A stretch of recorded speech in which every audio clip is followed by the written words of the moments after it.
Senyor Balita, Monday to Friday, alas 3 ng hapon. Bahagi pa rin ng DWIZ News Hapon Highlights. Nagpabalita ng tama, naglilingkod ng tama. DWIZ Manila, DWIZ Palawan, DWIZ Dagupan. DWIZ can now be heard anytime and anywhere. Just download the DWIZ app on Apple Store and Google Play Store. Get updated with the latest news in and out of the metro and participate in the discussion. Huwag papayag na wala kang alam sa balita. Maiiwan ka niyan. Huwag kang papayag na hindi mo alam ang latest. Out of place ka niyan. Programang hatid ang tamang balita at tamang impormasyon. Hindi lang sa Maynila, kundi sa buong bayan.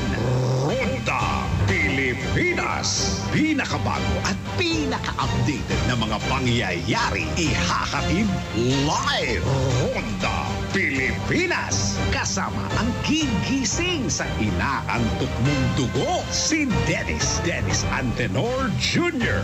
Ronda Pilipinas. Makinig sa buong Pilipinas sa DWIZ Manila hanggang saan mang sulong nationwide sa lahat ng DWIZ local stations sa buong bayan. Watch din ng live sa Aliw 23 at sa Facebook at YouTube ng DWIZ Ronda Pilipinas, Monday to Friday, 10 a.m. DWIZ. Ang balitang ito ay hatid sa inyo ng M. Luwilier. Basta kwarta padala, mag-M. Luwilier na. Lahat sigurado. Todo balita, Lunes hanggang Sabado dito sa DWIZ-FM 89.3 News Radio Dagupan, Liway Manantan At Isusan Yaraw sa Todo Balita.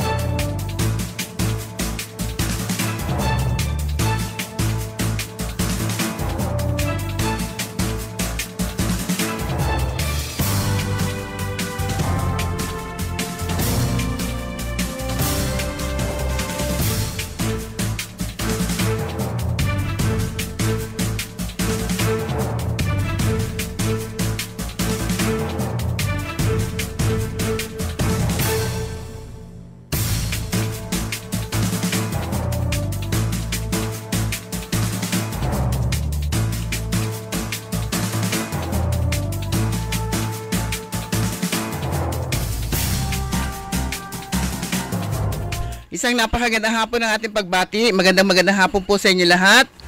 Araw po ngayon ng Miyerkules at ngayon ay November 22, 2023.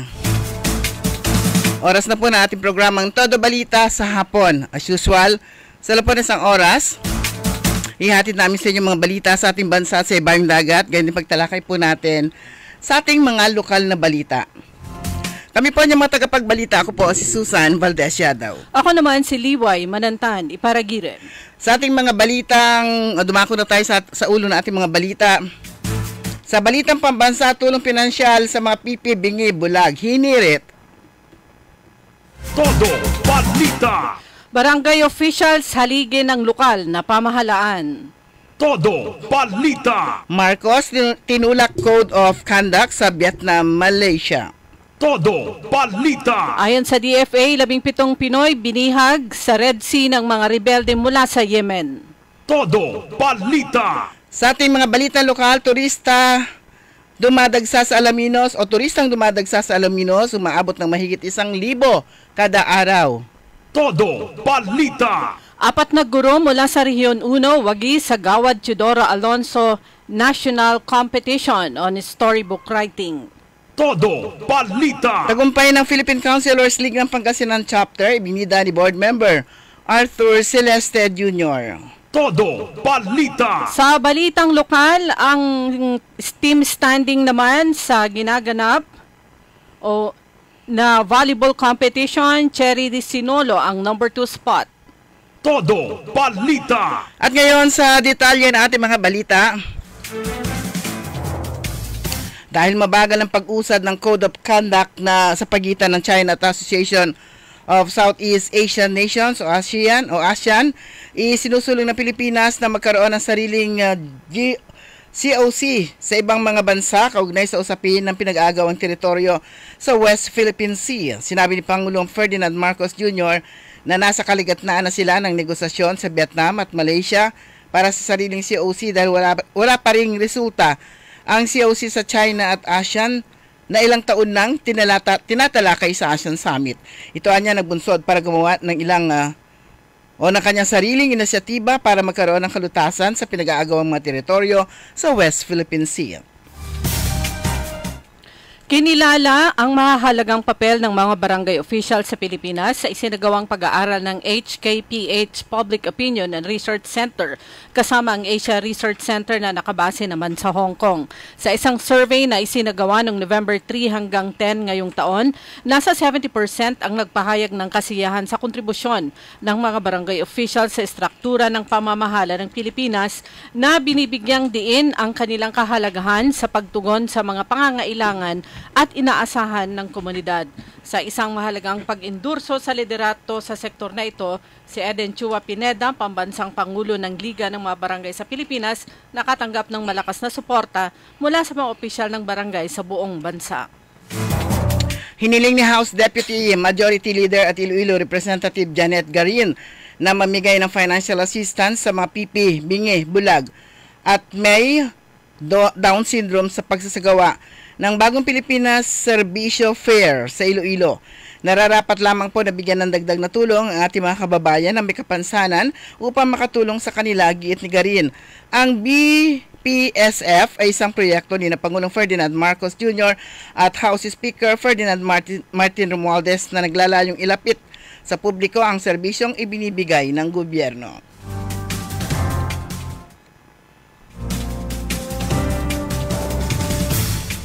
Halos 20 Pilipinong mandaragat ang binihag ng grupong Houthi mula Yemen matapos na pasukin ng huli ang isang cargo ship sa timog bahagi ng Red Sea.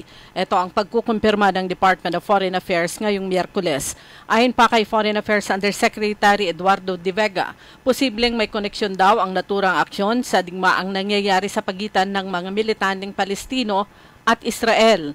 Nababahala tayo dito. This is not the first time na may na-hostage na ganyan. Ito ang kanyang pahayag. Sinasabing kaalyado ng mga Houthi ang Hamas at gobyerno ng Yemen, maliban pa sa paminsan-minsang pakikipagkaibigan sa Russia.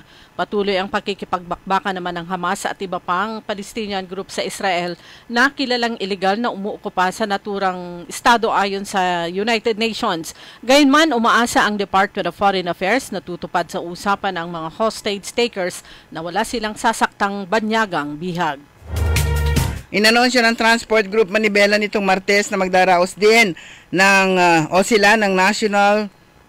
nationwide transport strike simula Miyerkules hanggang Biyernes upang tutulan ang jeepney modernization program ng gobyerno. Sinabi ni Manibela President Mar Balbuena na napilitan silang sumabak ulit sa transport strike dahil sa kawalan ng aksyon ng Department of Transportation at Land Transportation Franchising Regulatory Board o LTFRB sa kanilang kahilingan. Nung Lunes ay nagsagawa rin ng tigil-pasada makasapi ng pinagkaisang samahan ng tsuper at operators nationwide o Piston, pero ang tatlo nilang kahilingan ay masusi pang pinag-aaralan ng LTFRB.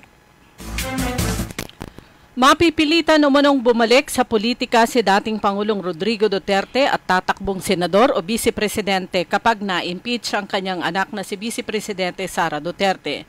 Alam mo, pag ginawa nyo yan, babalik ako sa politika. Mapilitan ako, it's either I run for senator or I will run for vice president maski matanda na ako. Itong pahayag ni Duterte sa isang panayam sa isang radyo.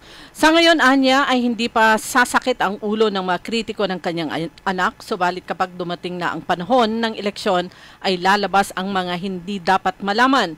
Sinabi ng dating presidente na walang mawawala sa kanya dahil nagretiro na ito sa politika at wala ring magiging problema kung si Vice President Sara ang magiging susunod na presidente ng bansa.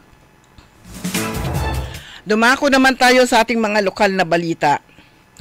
May average na 1,208 turista ang dumadag sa araw-araw sa lungsod ng Alaminos mula January 1 hanggang November 15 ngayong taon upang bisitahin ang 100 Islands National Park o HINP ayon sa datos ng Tourism and Cultural Affairs Office ng lungsod nito. Sa bilang, 21 ay mga dayuhan, 805 ay nagmula sa mga lugar sa labas ng Pangasinan at ang iba ay mga lokal. Ayon kay City Tourism Officer Miguel Sison, walang araw ngayong taon na wala silang bisita maliban noong nagsara sila dahil sa bagyo. Sinabi ni Sison na umabot na sa 384,000 mahigit ang bilang ng mga turistang dumating sa lungsod noong November 15 na mas mababa lamang na humigit kumulang 5,000 kaysa sa naitala na 389,000 turista mula January 1 hanggang December 31, 2022. Tiyak na magkakaroon tayo ng mas mataas na tourist arrivals sa katapusan ng taong ito kaysa noong nakarang taon, sabi pa ni Sison. Dagdag pa niya, ang kita na nabuo para sa buong nakarang taon ay 33 million pero as of today nakakolekta na raw sila ng 38 million. 4 na guro mula sa Rehiyon 1 ang National Awardee sa Gawad Chodora Alonso 2023 5th National Competition on Storybook Writing. Ang mga ito ay sina Teacher Peter Vincent Tulio at Minerva Navarro, kapwa mula sa Schools Division Office ng Dagupan City. Sila ay winning writers for Category 2, Storybooks for Beginning Readers. Si Teacher Ira Jane Austria naman ng SDO 1 Pangasinan, ang winning writer for Category 6, Stories for Young Readers by Young Writers. Ang kanyang coach ay si Teacher Joanne Peralta. Kasama rin sa National Awardee sa Gabriel Vandali Castro mula sa SDO Pangasinan 1, winning writer for Category 6, Stories for Young Readers by Young Writers, at ang kanyang coach ay si Teacher Laarni Peralta. Ang Gawad Chodora Alonso ay patimpalak ng Department of Education sa pamamagitan ng Bureau of Learning Resources. Kasama sa mga layunin nito ang kilalanin ang mga skills at talents ng mga classroom teachers. Ganun din ang non-teaching personnel, mga education leaders at mga learners sa paglimbag ng storybooks para sa basic education. Balita pa rin tungkol sa 100 Islands, sinabi ni Tourism Officer Miguel Sison na marami pang may aalok ang 100 Islands National Park ngayon kaysa noong 1990s kung saan ang pambansang parke ay nasa ilalim na nung nasa ilalim pa ito ng Philippine Tourism Authority o PTA. Noong panahon yun, aniya ang Quezon, Children's at Governors Islands lamang ang may pasilidad para sa mga turista. Nagsimula ang programa sa pagpapaganda para sa parke noong 2013 na magsimula magtayo ng mga strukturang turismo ang noong mayor na ngayon ay Pangasinan 1st District Representative Arthur Celeste sa iba pang isla tulad ng Lopez, Marcos, Clave, Romulo, Mayors at Virgin Islands. Noong 2015, sinimula ng pamahalang lungsod ang pagtatayo ng mas marami pang picnic shed, pavilion at gazebo sa 6 na isla para ma-accommodate ang mas maraming mga turista. Nasa 250 na litro ng Karaginan Plant Growth Promoter ang ipinamahagi ng Department of Science and Technology o DOST Region 1 sa mga sampagita growers bilang tulong sa pagpapalago ng sampagita industry sa bayan ng Manawag.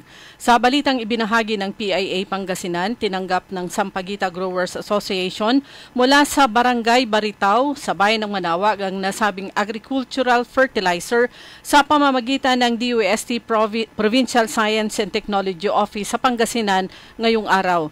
Ayon kay Jennifer Fernandez, Science Research Specialist ng DOST Pangasinan, ang Karaginan Plant Growth Promoter ay isang teknolohiyang pang-agrikultura na napatunayang mas mapausbong at mapalago ang isang halaman. Ibinida ni Board Member Arthur Celeste Jr. sa kauna-unahang State o Pangasinan Councilor's Address sa mga accomplishments sa unang taon ng kanyang administrasyon. Kasabay ito ng ginanap na Philippine Councilors League Pangasinan Chapter 2nd General Assembly sa Summit Ridge Hotel sa Tagaytay City noong November 15 to 17. Sa pagpupulong, nagkaroon ng lecture kaugnay sa digital governance. Iginawad naman ng Department of Interior and Local Government Vice Mayor's League of the Philippines Pangasinan Chapter at ng PCL Pangasinan ang Local Legislative Award sa mga natatanging sangguniang bayan.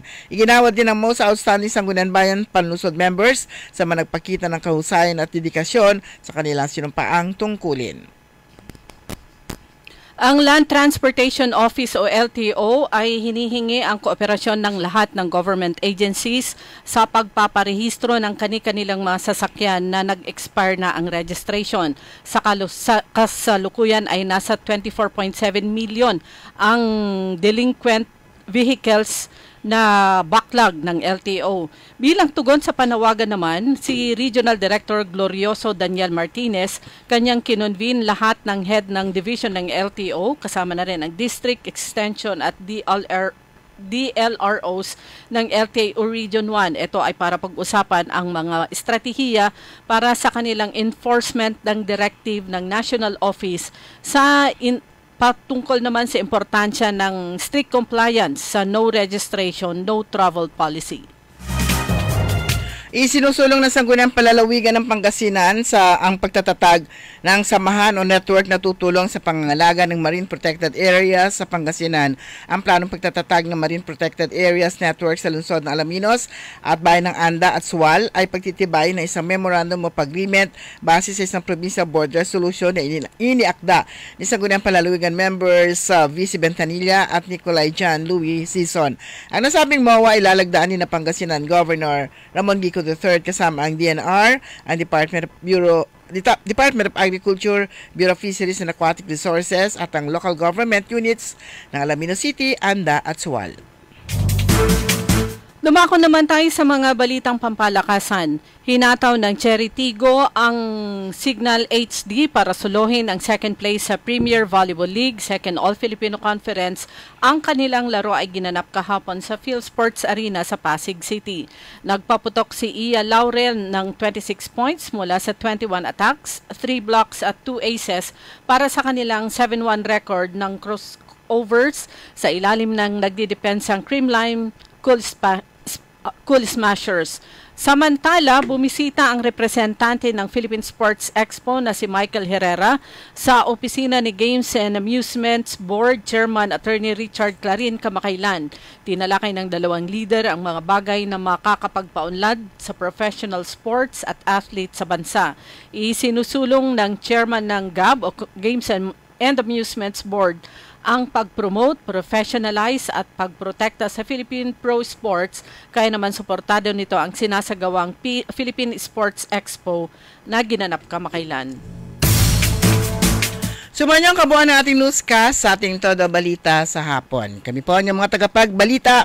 Ako po si Susan Valdez Yadaw. Ako naman si Liway Manantan Iparagire. Antabay natin ating co-pilot si Robert Garcia. Oras ganap ng alas 5:16 ang oras ay atin namin sa inyo. Ang balitang ito ay inihatid sa inyo ng M. Luwilier. Basta kwarta padala, mag-M. Luwilier na. Lahat sigurado.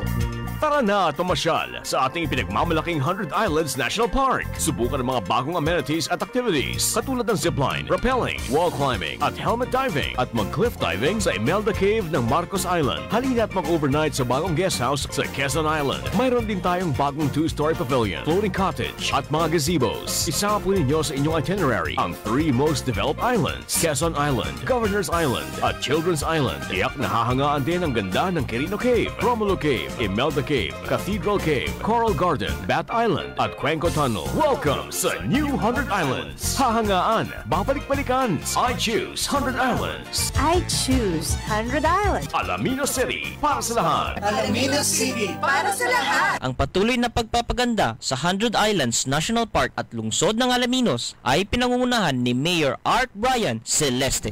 Nagbabalik ang Magic Sukinimanang Trade Fair Year 6 ngayong Desyembre. Maraming diskwento at pakulo para sa mga sari-sari store owners, wholesalers, retailers o kahit sinong customer pa. May special hours raffle na pwede kang manalo ng grocery basket, shopping spree, appliances at tricycle.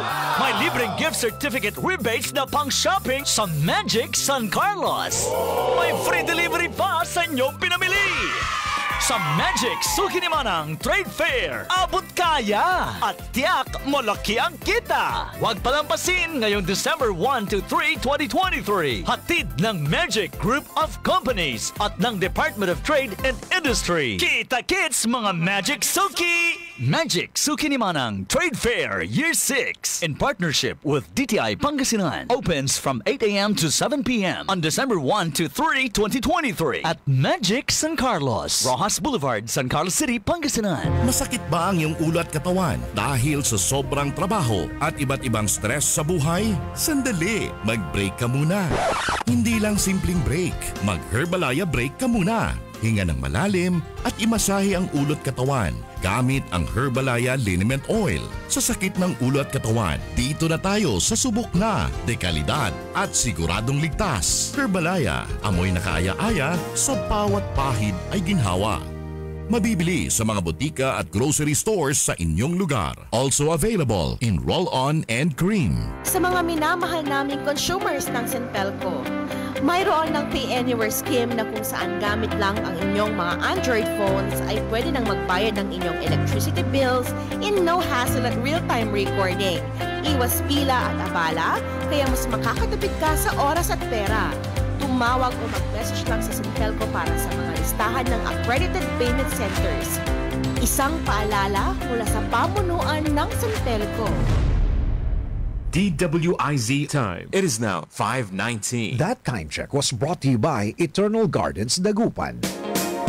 Let Eternal Gardens be your perfect investment today and your preparation for a worry-free future. For more information, visit www.eternalgardens.ph.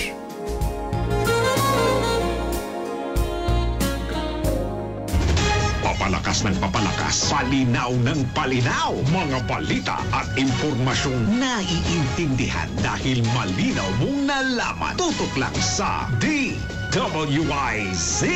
Mula umaga hanggang gabi, updated on air and online.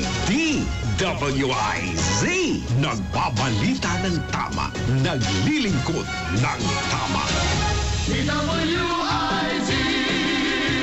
DWIZ. Liway Manantan at Susan Yadaw sa Todo Balita.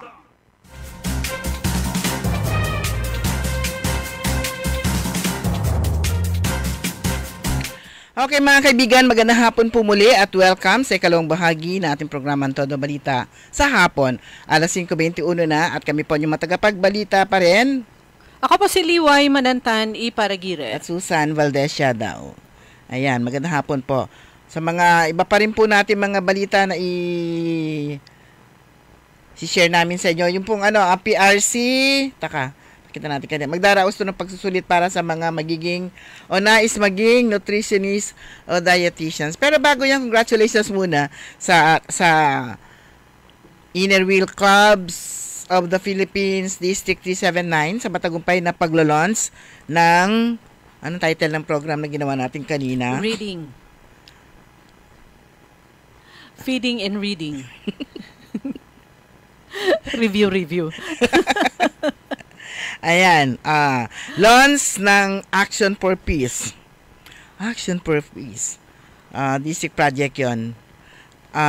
Quality Education Pre-Test of Grade 4 Pupils. Diyan po sa Bunuan Bukig Elementary School. Pre-test ito yung parang i-assess mo muna yata sila bago sila mag-test ulit. Kasi pre-test lang. Parang sa board exam, 'di ba? Meron pre-board. Sa schools nagbibigay sila ng para malaman nila kung saan matutulungan yung kanilang mga estudyante.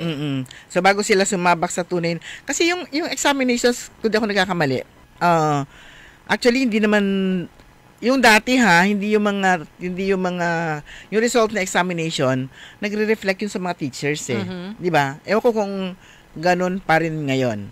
Di ba meron silang meron ang high school and elementary, meron silang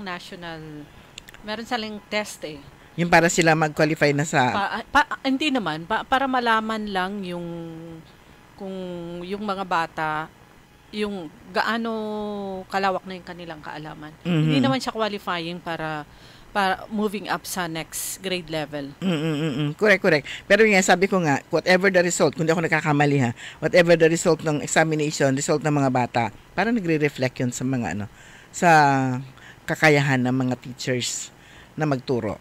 Ayan, so yun nga po yun kanina, pre-test ng grade 4 pupils. Pero yung nasabi nga ni Madam Linda Bentanilla, yun nga, meron din yung ngayong no read, no move. Parang ganun di ba? No read, no move. Hindi ka pwedeng umakyat sa grade 4 kapag hindi ka pa marunong magbasa sa grade 3. So, yun. So, kailangan marunong ka na magbasa bago ka maging grade 4. Meron nga nagsasabi, paano pag grade 12 na ako bago, parang matagal bago siya matuto magbasa. Okay lang din daw yun. Kaysa naman daw sa pumasa na hindi naman siya marunong magbasa. Kasi pag halimbawa, grade 3, gumaling na siya at makapagbasa na siya, marunong na siya magbasa, meron naman tinatawag na yung parang test din para yung acceleration. Ma-accelerate siya. Oo, para yung umakma dun sa kanilang dun sa kanilang edad, yung kanilang yung grade level nila. Actually, mas naging problema, mas lumaki yung problema nung panahon ng pandemic kasi ang kautusan before ng Department of Education ay walang ibabagsak. So during the pandemic, kailangan kasi nga modular, etc. True. So kailangan mai-move up sila lahat. Kaya lang syempre nung back to school na sila nakita yung nakita na mas naging problema kasi 'di ba, ang sinasabi ng mga magulang lalo na elementary, high school nung panahon ng pandemic, kukunin nila yung modules ng mga bata tapos kumbaga sila ang tutulong para sa lessons ng mga bata. Ang sinasabi ng mga magulang before ay wala silang oras, wala silang panahon. Pero ngayon, so parang binato ulit. Balik sa teachers. Pero realization nung panahon ng pandemic halos majority ng oras natin nasa bahay. Yet, ang sinasabi ng magulang, wala silang oras para tutukan.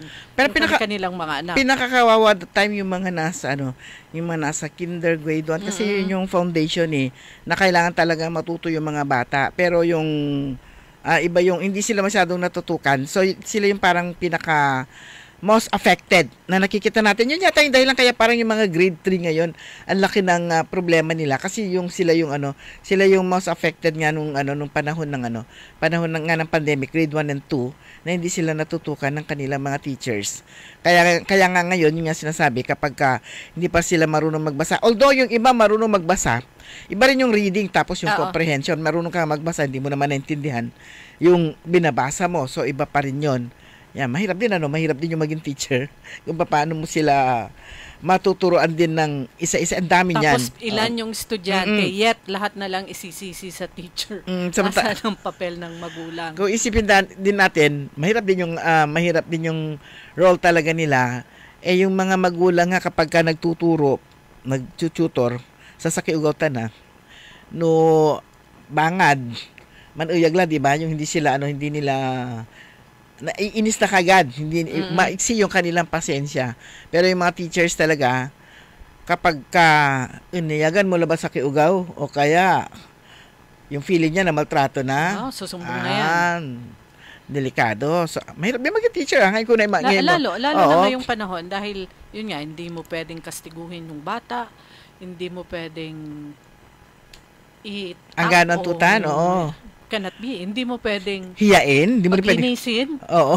At saka yung pag pinagalitan mo, ang iba na yung treatment, hindi na siya hiniya, binuli na yung dating kapag pinagalitan mo ngayon. Although noon, nang saman, kaya nga ngayon kapag yung nag-uusap-usap sa mga reunion, yan ang pinag-uusapan Si teacher noon ganito, namamalo talaga sa singit. Yung lampinit. Oo. Talaga, ihilahin pang gano'n. Oo, yung tenga mo, tataas na gano'n. Pero sa singit? Ako naalala ko talaga sa singit talaga, yung doon talaga kukunin yung mga kurot. Ayan. Tapos yung pag-uumpugin pa yung ulo nyo, mga gano'n.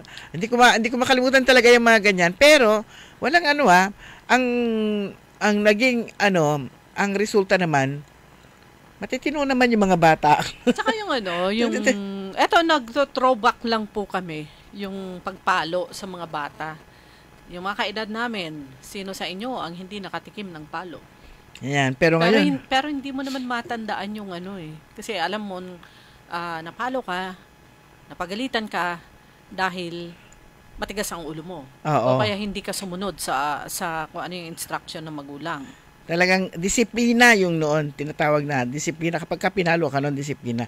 Although, meron nga lang iba, kapag ka mamalo naman, sobra. Di ba? Meron ding mga ganon. Pero ano pa rin, napirdonan minsan siya, nagugaw, matino pa rin yung nagiging resulta. Pero ngayon, pagalitan mo yung bata, nako. Sasagot. Tapos ano pa yan, magre-rebelde.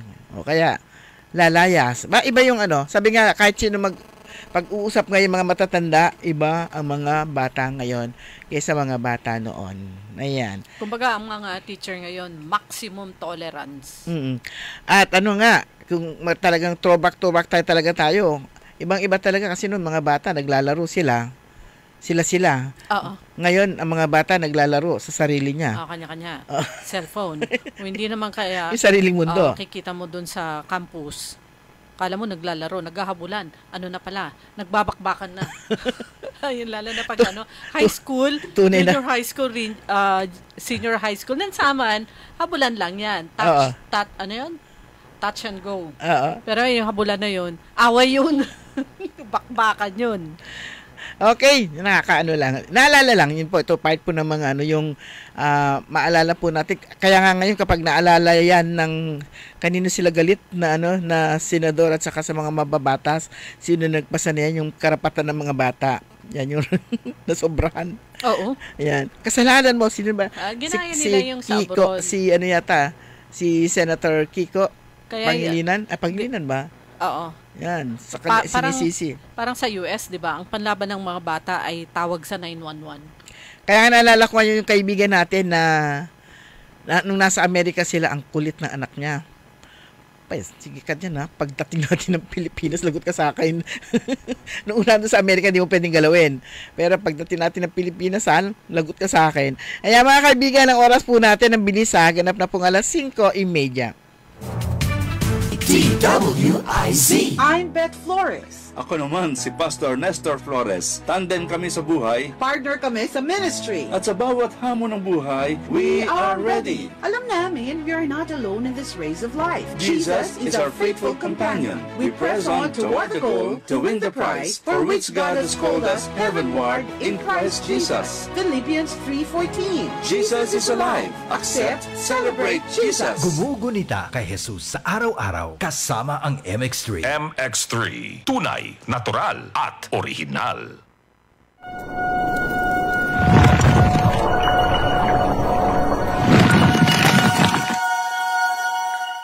So anyway, it's a regular work week for all of us. I hope that we are all blessed and inspired, motivated, and safe always.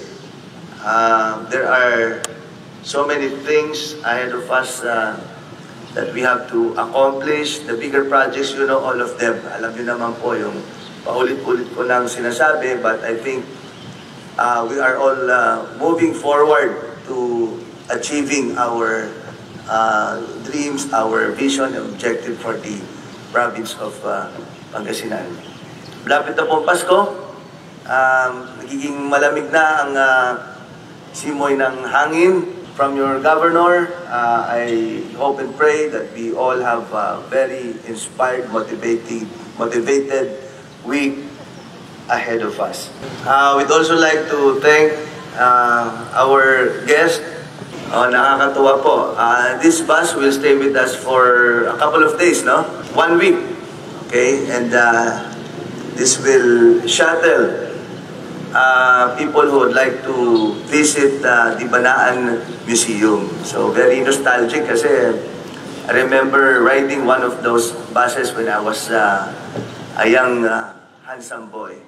Kami po ay taos-pusong nagpapasalamat sa inyong pagtangkilik sa aming kumpanya. Sa 78 taong ng pagbibigay ng serbisyo, hatid po ng Victory Liner ang Nostalgia Ride. Asahan po ninyo ang pagpatuloy na paghatid sa mga pasahero ng ligtas. Tanda ng pagpapasalamat ang pamunuan ng Victory Liner, isa sa vintage bus ng kumpanya na nandito sa inyo, libre pong sumakay at kumuha ng larawan. Muli, isang magandang buhay at maraming salamat po.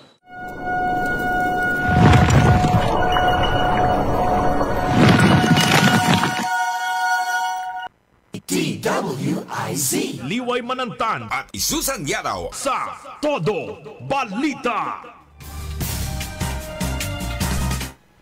Ayan, oras na po natin mga kaibigan, alas 5:33 ng hapon. Muli, congratulations kay Teacher Joanne Peralta. Dahil yung kanyang co-teacher sa SDO1, siya yung coach ay national awardee yung balita natin kanina. Congratulations. Coach saan? Yung storybook writing. Ayan, para sa mga grade schoolers. Congratulations. At maalala ko lang yung isang balita natin kanina. Pero good afternoon muna kay IPP Rosemary Graham.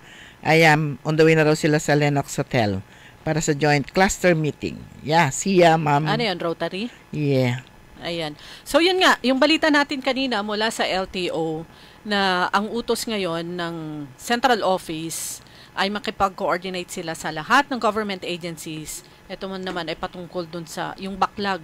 Dahil mukhang maraming mga sasakyan ng mga government agencies na hindi pa naparehistro o kaya late registration. Ang naalala ko lang dyan kasi, yung mga barangay. Di ba ang dami nilang mga barangay vehicles na ayan, binibigay ng congressman o kung sino-sino, lumalampas yung kanilang registration ng sasakyan. At isang malaking tanong that was lumalampas, hindi nila na paparegister on time. Hindi nila nire-renew. Yan yung tanong na, even before pandemic pa, sino ang dapat magparehistro? O di ba dapat barangay?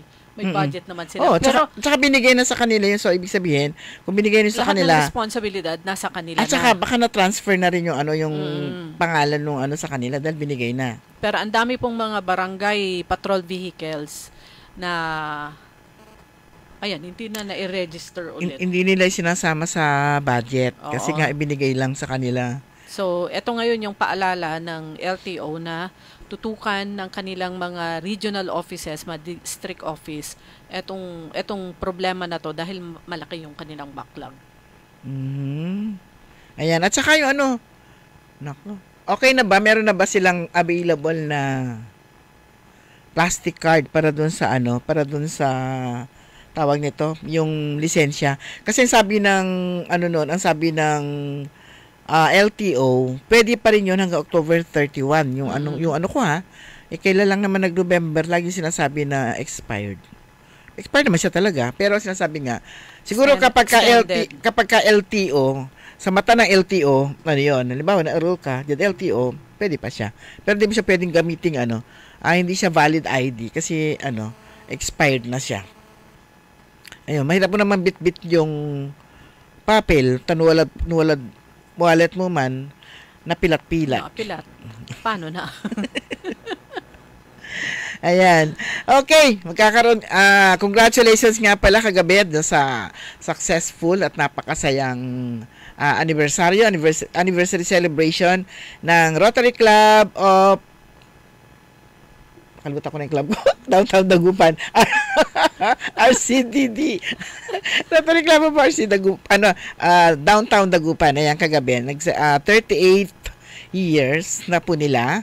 Na po namin pala. Ayan. At ang presidente ngayon ay anak ng charter president. Charter president na si Alfredo Sr. na ngayon ay si Alfredo Jr. naman. Ayan. Daming ang daming umattend kagabi. Yan sa napakasaya ng event kagabi. So ngayon magkakaroon ng cluster meeting diyan sa Lenox Hotel naman. Okay, kasalukuyan nag-iikot ngayon ang Nutrition Office sa mga Child Development Center ng Bayambang para mag-conduct ng palarong Pinoy para maikintal daw sa isip ng mga obese at overweight nakabataan ang importansya ng physical activities at healthy lifestyle. Kasi yung larong lahi o palarong Pinoy, kailangan po niyan yung takbo-takbo. Yung physical talaga, nawat-wat buong katawan. So, ang itong CDC o Child Development Center, sumali sila sa mga larong kalamansi relay, hula hoop, at stop dance. Stop dance. O yan, stop dance. Pag huminto yung tugtog, tigil ka. Sila, pag pinatugtog, yumugyog ka. At nakinig sila sa lecture ukol sa pinggang Pinoy. Parang hindi ko alam yun, Pinggan? Yeah, plato. Pinggang Pinoy. Wag kang magsayang ng kanin. Tama rin. Isang gabay sa wastong pagkain. Tupak!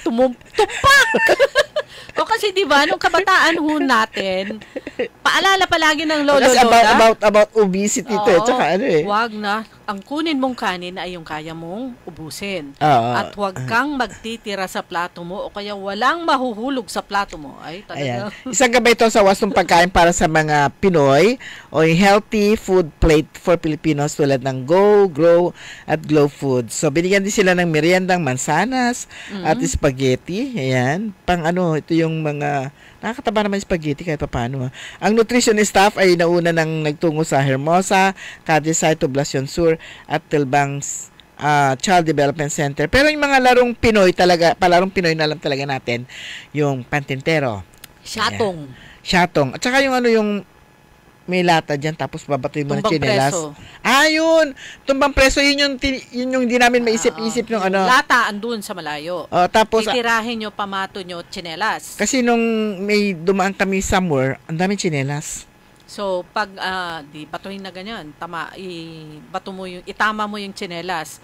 Pag naibato nyo lahat yung tsinelas nyo, nakatayo pa yung lata, pwede kayong mahuli touch nung taya. Pero kung natumba yun, batek, kunin nyo yung mga tsinelas nyo. Gano'n tumbang preso. Parang hindi ko siya alam. Kasi yung andyan yung ang daming tsinelas Tapos, itutumba mo, gano'n mo doon. Batuhin mong gano'n. Pag natumba, pag hindi siya natumba, nandun yung tsinelas. Nandun lang. Pwede kayong huliin nung... So, ilang laro yan? Wala, hanggang kung kunyari, natumba. Halimbawa, 3 tayo. Sige, ganito. Bato. Ataka mo na. Ako, batuin ko. Natumba. Hindi siya natumba. Kung hindi siya natumba, andun yung sinela. So, tapos, ikaw naman. Andun pa rin. Hindi natumba yung lata. Ay, tinira mo, hindi pa rin natumba. Tsaka yung pangatlo, hindi natumba. Si Taya ngayon, andun lang siya. Pwede niya kayong huliin. Pwede niya kayong itouch. Sinong Taya sa ating 3? Basta merong isang taya. Sige, dalawa yung isa yung taya, yung dalawa sila yung titira. Meron at merong taya. Ngayon, hanggat nakatayo yan, pwede niya kayong huliin. So, syempre, urilin to, one by one. Pag hinabol kita, nakawala yung isa, pwede niyang tumbayin yung lata. Pag natumba yung lata, lapit kayo ngayon, pwede niyong kunin yung tsinelas nyo. So, ang gagawin pag natumbay lata, hindi ka gagalawin yan, hindi kanya so, ang gagawin niya, tatakbo siya, palapit sa lata para maitayo. Yan, mga bata tumbang. So, ibig sabihin, tumbang preso. So, ang kailangan doon, very physical, di ba? Takbo-takbo. Pero ang pinakagusto ko sa lahat yung pantintero. Yan. Pag mga, yan para group, yan kasi. Strategy. Pagalingan. Meron yung galing para silang lastic man. Pagalingan ng pag nalingat. Tuwing ka to. Laro ko yan ng bata. Ewan kung kaya ko ba takbuhin yan ngayon. Laro namin noon, nung high school kami sa Yupang. Ang high school noon, nasa likod ng Medical City. So, yung quadrangle ng yung Yupang College, buo yun. Doon kami naglalaro. Meron yung after class ng hapon, meron yung uwi, apilat sa paldato. Kasi di ba uliin mo, hahatakin mo. So, yun po yung mga larong, anong pangalan nun? Palarong Pinoy. Palarong Pinoy. Pero pagka sa mga fiesta naman, pagka palarong Pinoy din yung akyat ka sa Palosebo, di ba? Akyat ka sa, poste na may... Akyat ka sa kawayan may mantika. Parang makakarating doon. Tapos yung isa naman ay, pag nakuha mo yung flag doon sa taas, nakaakyat ka, winner. Meron din yung, huhuliin mo yung baboy. Yung baboy, pinaliguan din ng mantika. Madulas. Talaga gano'n. Ang saya. Masaya yung pag yung bata noon. Ngayon naman, nagsisigawan na sila, gano'n, nagmumurahan na, pero ang kahawak-hawak nila, yung kanilang cellphone. Ano nang tawag doon? Mobile Legend. Yan, ML. Pero, enjoy sila. Pwede pa rin magsugalan, kahit na Pero yung ML, yun nga ginawa ng kasama na sa national sport, national competition, and even sa Asian Games. Pati bowling, at saka lahat na ng klaseng laro. cellphone na. Yan. Pati di ba? Lahat na. Bowling. Oo, pati yung nasa cellphone na, lahat na. Pati yung pagpapaputok ng candy. Meron din doon. Candy Crush. Ay, puidas. Pagdurog pala ng Candy Crush. Ang alam ko nung laro. Meron yun. Mga matanda, oo. Okay, manapot na tayo maghapon ngayon puro throwback tayo. Pero mamaya po, sa iba pa rin po natin mga balita. Sa ating pagbabalik, oras po natin ganap ng alas 5:43. DWIZ. Huwag papayag na wala kang alam sa balita. Maiiwan ka niyan. Huwag kang papayag na hindi mo alam ang latest. Out of place ka niyan. Programang hatid ang tamang balita at tamang impormasyon. Hindi lang sa Maynila, kundi sa buong bayan. Ronda Pilipinas. Pinakabago at pinaka-updated na mga pangyayari. Ihahatid live. Ronda Pilipinas. Kasama ang gigising sa inaantok mong dugo, si Dennis Antenor Jr. Ronda Pilipinas. Makinig sa buong Pilipinas sa DWIZ Manila hanggang saan mang sulong nationwide sa lahat ng DWIZ local stations sa buong bayan. Watch din ng live sa Aliw 23 at sa Facebook at YouTube ng DWIZ Ronda Pilipinas, Monday to Friday, 10 a.m. DWIZ Manila, DWIZ Palawan, DWIZ Dagupan. DWIZ can now be heard anytime and anywhere. Just download the DWIZ app on Apple Store and Google Play Store. Get updated with the latest news in and out of the metro and participate in the discussion. Makisali sa mainit na talakayan sa Karambola. Live na napapanood ang Karambola via DWIZ 882 Facebook page.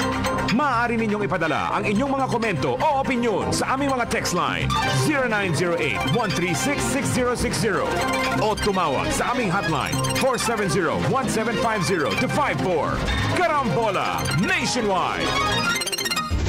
Papalakas ng papalakas, palinaw ng palinaw. Mga balita at impormasyong naiintindihan dahil malinaw mong nalaman. Tutok lang sa DWIZ. Mula umaga hanggang gabi. Updated on air and online. DWIZ. Nagbabalita ng tama. Naglilingkod ng tama. DWIZ. DWIZ. Liway Manantan at Isusan Yaraw sa Todo Balita.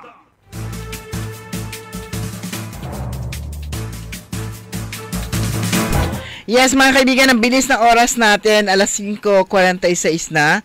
Kahapon po nagkaroon ng committee hearing ang sangguniang panlunsod ng Dagupan tungkol ito sa parang pag-upgrade sa pagbabayad through... Ay, oo. Ito naman. Ikaw na magpaliwanag kasi tunutukan mo yun. Ini-introduce ito ng... Isa sa mga programa at produkto, ang tawag po nila doon, produkto ng Land Bank. Although, may na-cover na tayo noon sa similar naman doon sa Malasiki. Ayan, Land Bank din yun na digital, yung pagbabayad po ng ng taxes, yung mayor's permit, tama. So ito naman, similar naman ito, pero mas binaba pa nila sa mga vendors. So hindi lang sa city, kundi introduce din nila sa mga vendors na cashless na transaction. Although meron ng existing, parang isa ito sa mga bagong produkto ng Land Bank na in-introduced. It's similar to similar to yung sa pagbabayad sa cellphone? GCash. So parang ganon, similar. Kaya lang ito magkakaroon ng registration, may QR code. So itatap mo lang na ganyan dun sa QR code, babayad na from your cellphone dun sa kanila.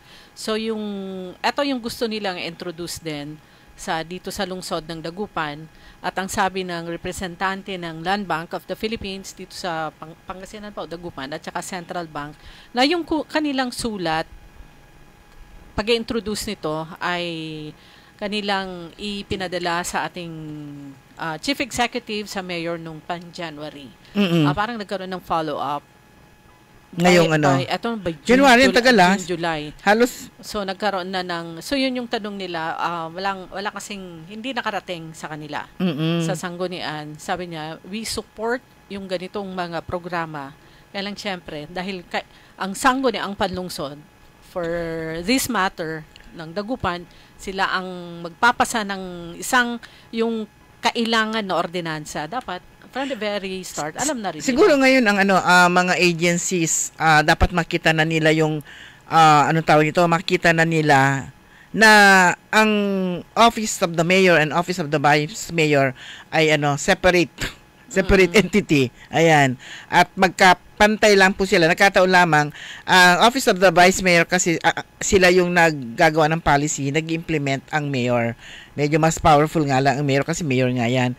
Kaya lang, kapag yun nga, katulad nga ng parang ini-insist nila kahapon, matagal na sana yan na nasuportahan yung programang yun. Kung maaga nilang nalaman, maaring nisama nila na maaga sa mga agenda nila at matagal na ito na naaprubahan or matagal na sila nakapag-committee hearing at hindi inabot ng ganong katagal bago nila aksyonan. Kung January pa to, anong buwan na ngayon? November na. So halos isang taon na. Kasi ang Land Bank. Pero ito yung pagkakataong ito naman, sumulat na rin sila sa sangguniang panlungsod. So ano nga ba ito? So ni-research natin, so para mas maliwanag, with this ito yung QR feature, Land Bank QR code. Itong QR feature na to, yung mga clients tayo, pwede nating bayaran yung goods and services directly to the merchants, kagaya ng department store, pharmacies, supermarkets, and restaurant. Yun nga, parang it's similar to GCash. So may produkto rin ang Land Bank, kumbaga ginaya na rin nila. At saka, ang daming yung sa explanation kahapon, dun sa committee hearing na pinangungunahan ng Majority 7, sila yung committee members and chairperson, ibinababa nila o kaya ini-improve nila yung kanilang mga produkto na mas reachable sa mga ordinaryong mga tao. Like for example, ito yung inexplika din nila kahapon na meron na rin silang bagong produkto bukod dito sa pagbabayad through mobile. Alam niyo, yung pwede kang mag-open na ng savings account mo na maliit lang or halos walang opening na yung magbubukas ka hindi ka magda-down o kaya mag-deposit. Parang zero balance. Parang zero deposit. Una kong narinig yan dun sa BPI. Yung kinover nating isa, yung bangko, sabi niya. So, pwede kang mag-open. Actually, nakapag-open ako through cellphone. So, ipa-follow up ko na lang, pupunta ako physical dun sa kanilang bank. So, parang eto na yung nakita nating mga thrust ng mga banks para mas abot ng mga dapat ganun naman talaga Kasi ang ginagawa nila, sobrang taas ng yung para ka maintaining balance, opening yung opening deposit mo napakalaki ng kanilang gustong mga 10,000 ganun or 5,000. Tapos yun din yung kailangan mong i-maintain. Tapos pag hindi mo yun na-maintain, di ba, nabawasan yun, monthly, mababawasan siya ng ang laki ng kanyang mga 200. Kapag hindi mo yun winidraw o naasikaso kagad, maubos yung pera mo. Kaya yung sa akin, yung sa isang commercial bank, ay ang naiwan sa deposit ko nasa 9,500, maintaining 10,000. Tapos nakita ko ang daming bawas, imbis na wala nang akong deposit, puro pa bawas, winidraw ko lahat. True, kasi imbis na withholding tax lang sana yung mabawas sa'yo. O kaya ikaw yung kumita na kahit nakapilanggot na interest, nagsaservice pinatago mo na nga pera mo sa kanila. Nagagamit na nga nila. Tapos, ganun pa. Although may mga banks na maliit lang o kaya mababa yung kanilang maintaining balance o kaya kung mag-open ka, maliit lang yung deposit. Like for example, yung ating sister company, City State Bank at saka Veterans Bank. Yan, mga mabababa. Pero itong mga commercial banks ay lulugsab na mula. Maganda yan, Dapat maganda. lang, para kasi, di ba, ini-encourage ang mga tao na hindi na lang yung mag-impok sa bangko. Safekeeping. True. Kasi ang mag-impok sa bangko, napakaliit yung interest, di ba? True. Kasi hindi naman siya kikita actually. More on safekeeping. Tapos, ipapatago mo sa kanila, bibigyan kanila ng konti rest, tapos yung pera mo, gagamitin nila, magpapa-interest sila na malaki. Malaki. O, di ba? Ganun lang talaga naman yung bangko. Tapos, pero ngayon, buti nga, mabait na, naalala ko noon, mabait na yung mga teller noon. Yung mga teller noon, pag mag-withdraw ka, parang, sige ka natatakot eh. Yung kanilang meron silang may mga supladang mga teller noon. Pero ngayon iba naman na. Parang na-improve naman na yung kanilang mga services. Naging mababait na. So, naalala ko yan noon. Meron yung time na pag sige ka natatakot ma-withdraw ka, ang susungit ng mga teller. Pera mo naman yon. Ayan. Meron tayong nabuksang isa pang news patungkol dun sa pinag-uusapan natin. Yung presentation nga kahapon ng Land Bank nung kanilang bagong produkto, yung QR code, cashless na transaction sa palengke, public market yan kasama nila Central Bank. Ito, yung sa press release ng Land Bank. Ang sabi dito, in line with advancing the shift towards cashless transactions. So ito na yun. Land Bank of the Philippines is helping store owners, ito kasi sa isa Negros, sa pamamagitan nito. Ang tawag nila with the use of quick response technology. Yan nga yung QR code. So ito naman yung gustong i-introduce dito sa Dagupan. Nakikipag-coordinate ang Land Bank sa LGU, pero kanilang binanggit din kahapon ng pinakauna, ilan pa lang yung mga LGUs all over the country na nagkaroon na ng understanding o kaya partnership, LGU at saka Land Bank. Ang pinakauna dito sa Pangasinan ay, syempre, as always, Alaminos City. So, yun. So, mabilis. In fact, yung narinig ko kahapon na explanation o sinabi ng Land Bank, it was the mayor ng Alaminos na pumunta sa kanila. Talaga? Ibig sabihin, si Mayor Arth Brian Celeste, nung nakita niya o nabasa niya o narinig niya yung tungkol dito, siya mismo ang pumunta sa Land Bank at nagtanong. Talagang iba yun yung mga bata kasi mahusay sila sa technology. Pero ako hapon nung nakikinig ako, akala ko i-implement nila yon sa mga nagtitinda at saka mamimili. Namamigraine ako. Okay, paano tulaya yun? Hirap mo manggaganak at kailangan mo naman. Ako nga, hindi ko pa alam. Actually, gamitin yung QR code. Kaya nga, kailangan mo pang mag-ganon. Sabi ko ganon. Namamigraine ako, nakikinig ako. Pero nung later on, hindi naman pala. Akala ko yung mga mamimili, impose na nila na kailangan cellphone na yung bayaran. Cashless. Pero ang explain din kahapon, choice pa rin ng mamimili yan. Kung gagamit siya ng cash pwede sa pagbabayad o kaya yung cashless. Itong binabasa kong news Victorias sa Negros. Ang tawag nila ay Paleng QRPH. Yeah. Pero yan, sa mga, madali yan sa mga bata pa, pero karamihan kasi ng mga namamalengke, yung mga may edad na mga nanay-nanay, medyo mahirapan sila. Mas gusto na nila magbayad. Bayad, sukli. Yan, ganon. Pero maganda rin kasi yung ganito, yung sa through GCash, kasi sakto, kung wala silang panukli, mabilis din. Yung tanong din kahapon, pwede ba, kunyari, yung isang stall o kaya store, pwede ba siyang magkaroon ng maraming QR code? Merong pang GCash, meron yung pang yung para sa Land Bank, pwede naman. Kasi para maiwasan yung service charge. Diba? Oo, meron yung mga kasi na nag-charge. Meron mga service, tawag dito? May mga katulad ng pag sa isang halimbawa, Globe, mga Converts, mga ganon. Yung iba makikita mo pag GCash merong dagdag na service charge. Pero, okay din lang naman yung maliit na service charge na yon. Yung convenience naman na hindi ka nalalabas. Plus, pag lalabas kayo, magbabayad ka rin. Ang ganda rin naman para actually. Para sa mga vendor, stall owners, mas madadagdagan pa yung kanilang benta. Kasi kung yung bibili, wala nga siyang cash. O kulang yung kanyang cash. Pero yung kanyang GCash or whatever ay maraming laman. Ay, pwede, Oo. Mabilis lang Tsaka mabilis lang talaga kapag merong mga ganon. Pagka sa una, kapag hindi ka marunong, hindi mo talaga siya ma-appreciate. Parang ako, hindi at. Pero kapag nagagamit mo na siya, anytime of the day. Very convenient. Oo, very convenient. Katulad ko, minsan bigla ka na lang mapuputulan. magbayad ka lang maya-maya. Kahit na gabi, pwede ka na magbayad. Unlike nung dati, halimbawa, Sabado, Sunday, walang pasok, hintay mo pa yung Lunes. Parang alam nyo yung napapanood nating mga TikTok o yung mga video na sa foreign countries, sa US, sa ibang bansa, even sa China, ayan, yung pinapakita, street vendor o QR code. So, mabilis yung transaction. So, yun po yung yun yung goal naman at saka yung purpose ng nasabing bagong produkto ng Land Bank na itinatay up naman nila sa mga local government unit. Parang yung napuntahan natin sa Malasiki, yung pagbabayad ng mga negosyante, ng kanilang mayor's permit, etc. Hindi na kailangan pumunta sila sa lalo na pag-renewal lang, hindi na kailangang pumunta sila agad sa palengke.